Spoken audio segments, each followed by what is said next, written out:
পেশেন্টের ক্ষেত্রে কি করতে হবে T3 T4 TSH হচ্ছে যে কি মোর স্পেসিফিক টেস্ট এখানে এখানে T3 নরমাল ভ্যালু যেটা হচ্ছে সেটা হচ্ছে 80 to 230 ন্যানোগ্রাম পার ডিএল আর T4 এর হচ্ছে যে 4 to 12 nanogram per DL.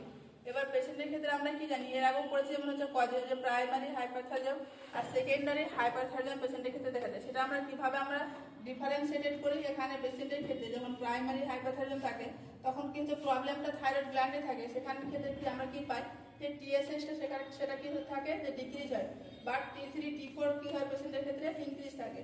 Secondary হাইপারথাইরয়েডিজমের ক্ষেত্রে পেশেন্টের ক্ষেত্রে কি হয় যে টিএসএইচ ইনক্রিজ থাকে T3 ইনক্রিজ হয় T4 কি হয় ইনক্রিজ হয় পেশেন্টের ক্ষেত্রে। আর কি করে আমরা থাইরয়েড স্ক্যান টেস্ট করে আমরা দেখি এখানে পেশেন্টের কি করে আয়োডিন আপটেক টেস্ট করে দেখা হয় যে পেশেন্টকে কি করা হয় আয়োডিন দেওয়া হয় ওরালি এবং অ্যাসেস করা হয় আয়োডিন অ্যাবজর্পশন রেটটা যে কতটা হচ্ছে যে কি অ্যাবজর্পশন করছে। তো নর্মাল যেটা রেঞ্জ থাকে সেটা হচ্ছে যে 4 to 6 আওয়ার্সের মধ্যে যদি 5% অ্যাবজর্পশন করে সেটা নর্মাল 24 আওয়ার্সে যদি 30% অ্যাবজর্পশন করে সেটা হচ্ছে নর্মাল।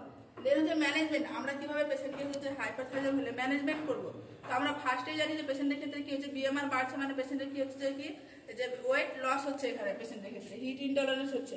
তো পেশেন্টকে আমরা ডায়েটে কি দেবো আমরা যখন বিএমআর বাড়ছে মানে হচ্ছে পেশেন্টের কি হচ্ছে খাবার বেশি পরিমাণে ভাঙছে তাহলে আমরা কি দেবো হাই ক্যালোরি ডায়েট দেবো পেশেন্টকে। আর কি দেবো এখানে পেশেন্টকে আমরা লো সল্ট দেবো লো ফাইবার ডায়েট আমরা পেশেন্টকে দেবো। মেডিসিন আমরা পিটিউ আর হচ্ছে মেথিমোনিজল দুটোই দিতে পারি এটা ফার্স্ট লাইন ড্রাগ হিসাবে। প্রথমত যেটা হচ্ছে যে এখানে যে এই ড্রাগগুলোর যেটা হচ্ছে সাইড এফেক্ট দেখা যায় সেটা হচ্ছে যে অ্যাগ্রানুলোসাইটোসিস মানে পেশেন্টের ক্ষেত্রে কি হয় WBC এর পরিমাণটা কমে যায়। ড্রাগ অফ চয়েস হিসেবে হাইপারথাইরয়েডিজম আমরা কি দিই ফার্স্ট লাইন ড্রাগ হিসেবে মেথিমোনিজল থাকে। এবং যদি পেশেন্ট কি থাকে যে হাইপারথাইরয়েডিজম থাকে ইন প্রেগনেন্সির সময় যদি পেশেন্টের ক্ষেত্রে কি হয় যে হাইপারথাইরয়েডিজম থাকে তাহলে আমরা কি করছি যে অ্যাজ পার ফিজিশিয়ান অ্যাডভাইস আমরা পিটিউ মেডিসিনটা দিচ্ছি। এবার সার্জারি করা হয় পেশেন্টের ক্ষেত্রে সার্জারি কি করা হয় থাইরয়েডটমি সার্জারি করা হয়। থাইরয়েডটমিতে কি করা হয় যে থাইরয়েড গ্ল্যান্ড আছে কি করা হয় রিমুভ করা হয়। এবার তো থাইরয়েড সার্জারি করার আগে আমাদের পেশেন্টের কি কি কেয়ার করতে হবে। তো first as per physician advice আমরা কি করবো অ্যান্টি থাইরয়েড মেডিসিন দেবো পেশেন্টকে। আয়োডিন সলিউশন স্টার্ট করতে before 10 days of the surgery. Surgery যখন করবে তার 10 দিন আগে থেকে আমাদের কি করতে হবে যে আয়োডিন সলিউশন স্টার্ট করতে হবে অ্যাজ পার ফিজিশিয়ান অ্যাডভাইস। এটা কি করে এটা হেল্প করে ডিক্রিজ করতে size of the thyroid gland. যে থাইরয়েড গ্ল্যান্ডটা রয়েছে তার কি হচ্ছে যে সাইজটাকে কি করবে ছোট করবে। আর পেশেন্টকে কি করবে এনপিএ রাখবো যে নাথিং পার মাউথ কি করতে হবে 6 to 8 আওয়ার্স করতে পেশেন্টকে না খেয়ে রাখতে হবে।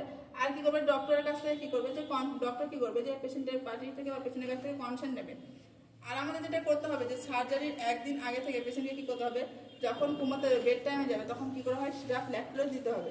আর পেশেন্টের যখন হচ্ছে যে কি সার্জারি 1 ঘন্টা আগের টাইমটা আমরা পেশেন্টকে অ্যাংজাইটি রিলিজ করার জন্য পেশেন্টকে কি করা হয় ডায়াজেপাম দেওয়া হয়। তো আজকে